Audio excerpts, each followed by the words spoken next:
talking about rest, if I have it clearly, you quoted what Daddy said, that sex gives you rest within the confines of marriage. And then what do you have to say to these medical experts that talk about having sex to reduce stress? Yes, like it's not as in that's generally not only to be married. No, not generally. Like some persons, they have health issues. No, not they generally. visit the hospital and then they'll tell them to have sex to reduce stress. No, not generally.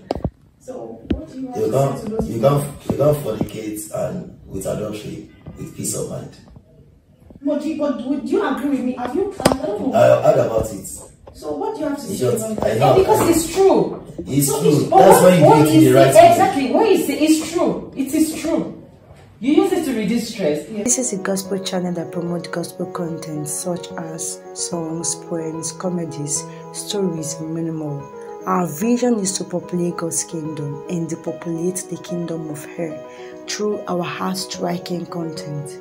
We're on Instagram, Facebook, and TikTok. Follow us via the link displayed on the screen. Alright, welcome to the show. We didn't talk about the consequences of sex. Consequences of sex? Really? Okay. Okay, fine. Let's talk about it. The consequences of pre-marital sex. Was when you're telling people that you don't engage in pre-marital sex. No, you mentioned something like that. That when you have sex before time, I think you said, was it you? So when you have sex before the actual time, we stand to, I've forgotten, but you said something like that. So without wasting much more time, let's just talk about the. I think we should. Okay. Consequences. Let me start with this. Scientifically, you see the part of your brain that you use for creativity is the same part you use for sexual activities. And you know, when Pastor started, he said sex within the confines of marriage gives you rest, right? Yes. Okay, so that means if you don't have it within the confines of marriage, it doesn't give you rest. Okay, the more you keep indulging in premarital sex, is scientifically proven. So I'm not saying something abstract. Okay, so the more you keep indulging in premarital sex, the more you're lowering the power of your creativity. Your creativity begins to drop. It drops, and eventually, of course, it probably goes out or something. So it blocks your mind from being productive. It doesn't help you. You see the funny thing, even out there in the world, if they, okay, let's assume, I don't know, I watch Nigerian movies very well. Even guys that do rituals, there are times they will tell them, stay away from anything sexual activities. You know what? Because it doesn't bring out the utmost in you, especially when it's premarital. It doesn't bring out the best of you. So, invariably, you're damaging yourself. You're killing your real self, not this container we all have that is showing the real you. You're killing your real you.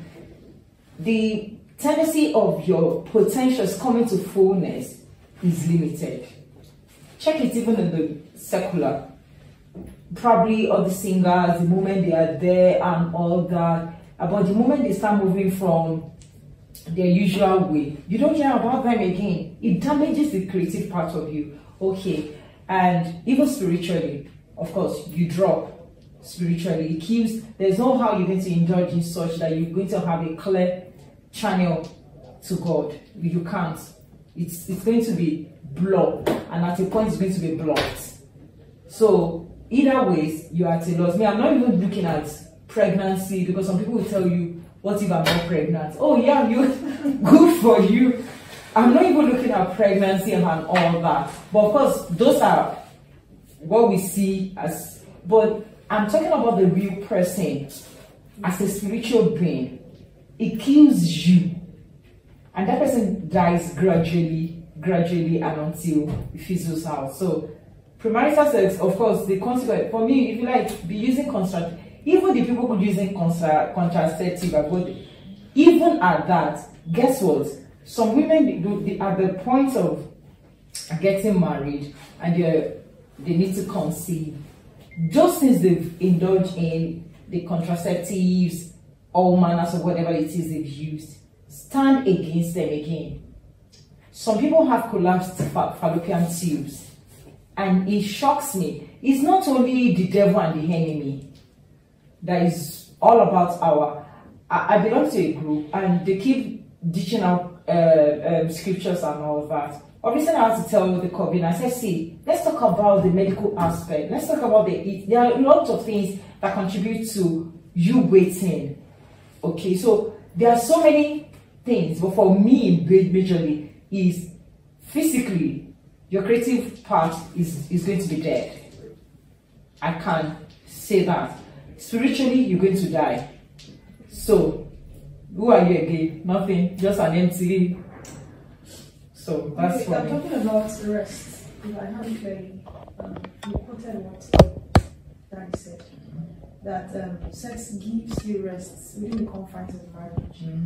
And then what do you have to say to these medical experts that talk about having sex to reduce stress?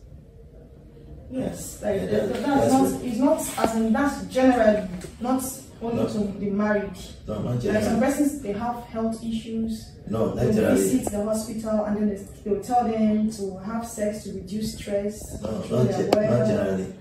So what do you have to say to those you can't fornicate and with adultery with peace of mind. But would you agree with me? Have you? I don't know. I heard about it.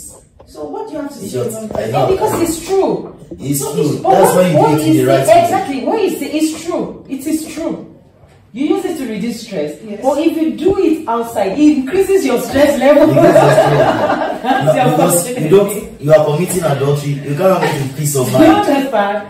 You are committing fornication. Now, okay, let me buttress what she said.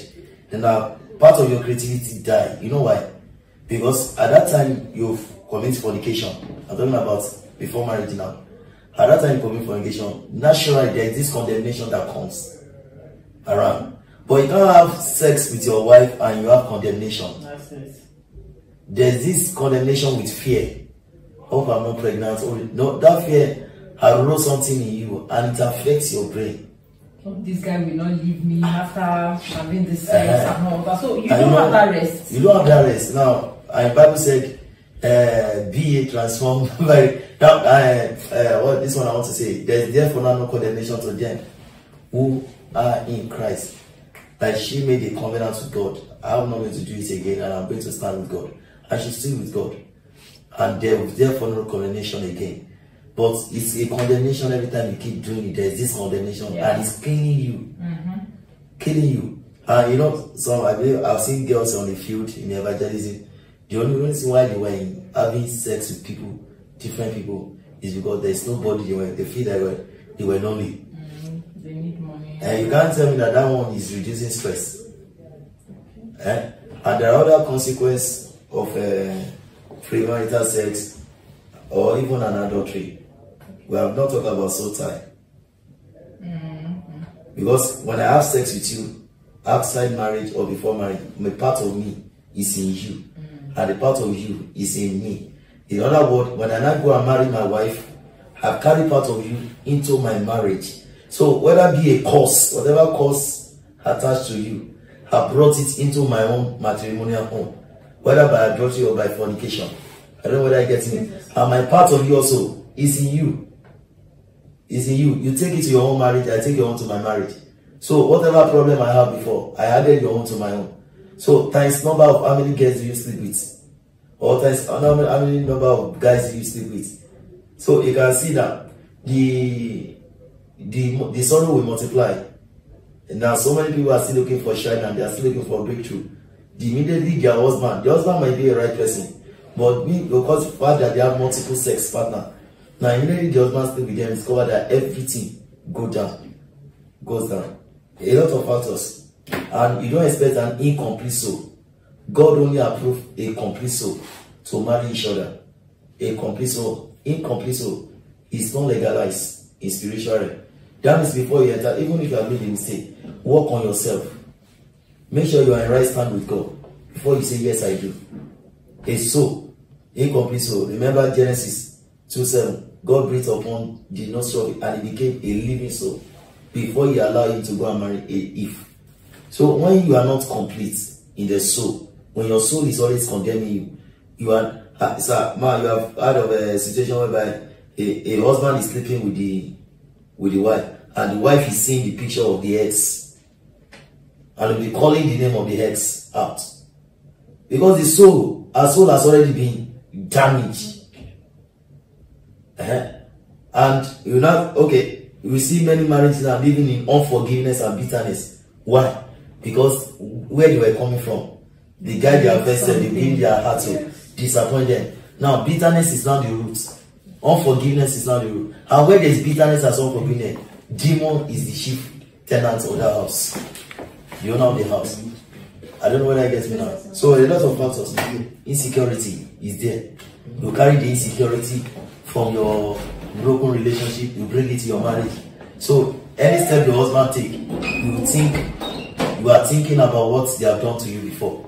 So you don't even have what's it called for your husband. You don't have what's it called trust issue because of somebody have disappointed you before, even if the other man is a good man. Vice versa. Wow. So that's the consequence of pre-marital sex. And then, what could be the factors that lead some persons into having pre-marital sex? You mentioned before. You remember you said that some people have big crumbs. No, sexual compatibility. Then you should tell me what factors. How about that? Because some persons get frustrated.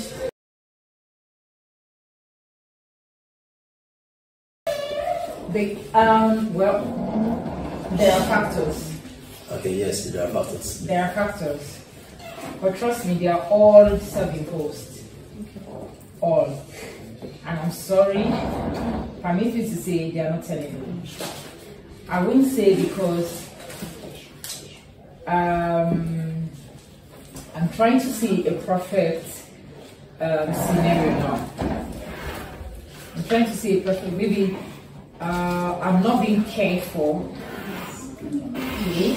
Probably from my home, I didn't receive the love I needed or I wanted, right? And that pushed me into probably sleeping around. Actually, as a person, I guess that was one of the reasons why I guess I started dating back then.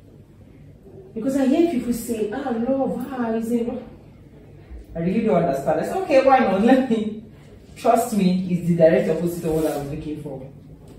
I didn't have what I was looking for until I met Christ. I knew what it means to be loved, as in deep-seated love, until I met Christ. Do you understand? So that's why I say everything that might be reason for you engaging in it. Like I said, I'm sorry, I'm not trying to sound like a saint, and that's why I'm using myself as an example now. They are self-imposed and they're not terrible. Because you see that thing you think you're looking for, you won't get it. Your heart will be broken times and over again. You will have so much pain. You will have so much sorrow and all. So what you think, okay, this money, we had a testimony, was it this morning or something?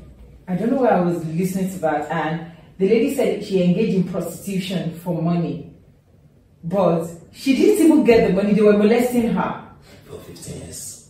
And what she now finally gave herself says, she returned back to Christ.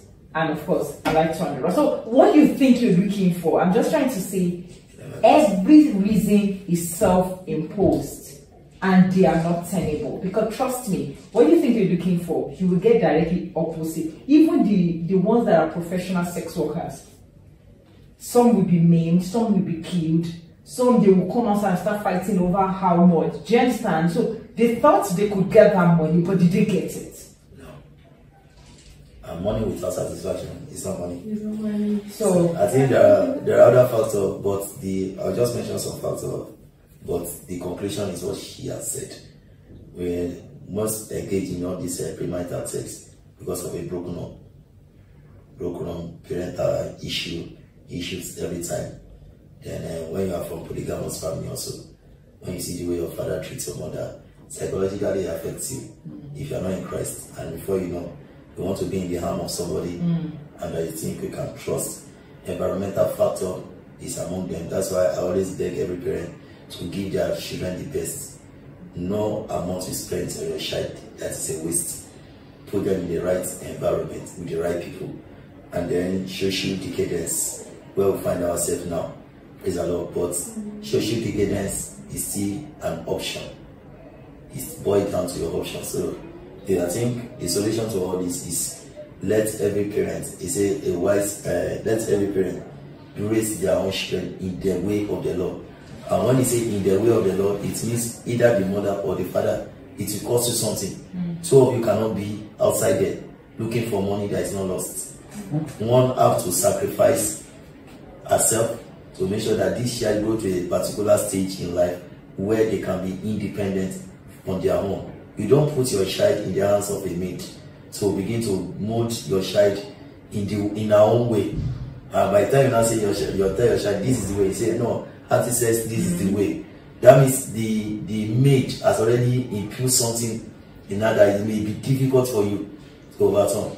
Most children are molested at home with maid, either male maid or female. They molested them, and they will tell them that if you tell your mommy that your mommy will die, I will kill your father. So the fear will be on them that they will not be able to express what they were going through. So all this, and a child that was raped also. I'm not talking about rape.